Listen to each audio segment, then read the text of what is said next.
हम्म। Hello दोस्तों, मैं लवलेश श्रीवास फिर से एक बार कल परीक्षा ट्यूटोरियल में आपका स्वागत करता हूं। दोस्तों, आज हम फिर से देखने वाले हैं गति के ऊपर, गति के बारे में चर्चा करेंगे और आज हम देखेंगे एक समान गति के ऊपर। इस चैप्टर से बहुत सारे सवाल पूछे जाते हैं, है ना। तो इस पर हम थोड़ा सा आज डील करने वाले हैं। तो आज का हम देखेंगे एक समान गति, यूनिफॉर्म मोशन। ये यूनिफॉर्म मोशन क्या होता है?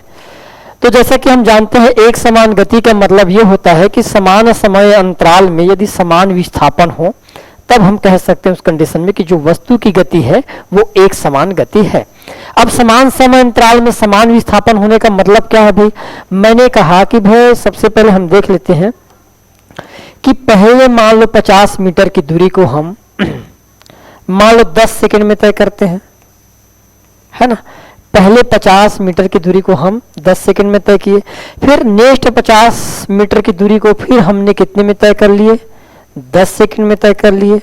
फिर नेक्स्ट जो 50 आपके पास मीटर की जो दूरी है इसको फिर से हमने 10 सेकंड में तय कर लिए। और इस प्रकार से जितने भी आप दूरी तय करोगे हर बार आपको 50 मीटर की दूरी तय करना है और इस 50 मीटर की दूरी को तय करने में आपको हर बार 10 सेकंड का समय ही लगना चाहिए।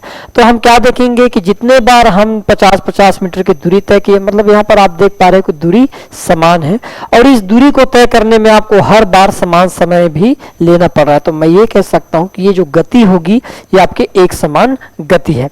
दूसरा लाइन है आपके एक समान गति में जो वेग समय ग्राफ होता है, वेग का मान होता है हमेशा कैसा रहता है? स्थिर रहता है। स्थिर क्यों रहेगा? क्योंकि यहाँ पर गति एक जैसा है।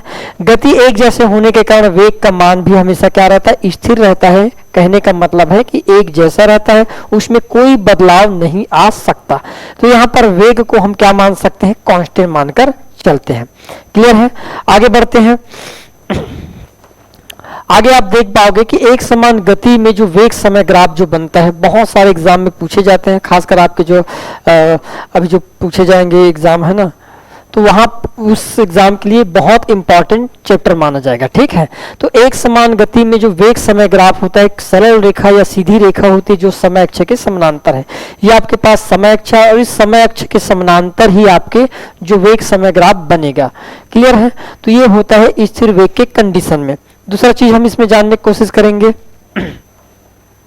जैसे एक समान गति में जो स्थिति समय ग्राफ होता है, एक तो वेग समय ग्राफ होता है और एक होता है स्थिति समय ग्राफ। तो स्थिति जो समय ग्राफ होता है, एक सरल रेखा तो होती है, ये आपके पास सरल रेखा है एक, है ना, सरल रेखा। यहाँ पर जो कोण बनेगा ये किस प्रकार का कोण बनेगा? थीटा कोण बनता है, जिसकी जो प्रवणता होती है वो हमेशा वेग के मान के बराबर होती है। और स्थिति समय ग्राफ में जो वेग का मान डिपेंड किस पर करता है?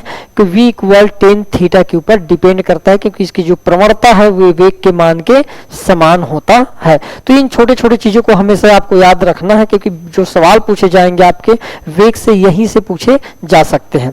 क्लियर है? आगे बढ़ते हैं। जैसे कि यहाँ पर विभिन्न प्रकार के आपको वेग समय ग्राफ बनाकर बताया गया है कि पहले हम देखेंगे कि विभिन्न प्रकार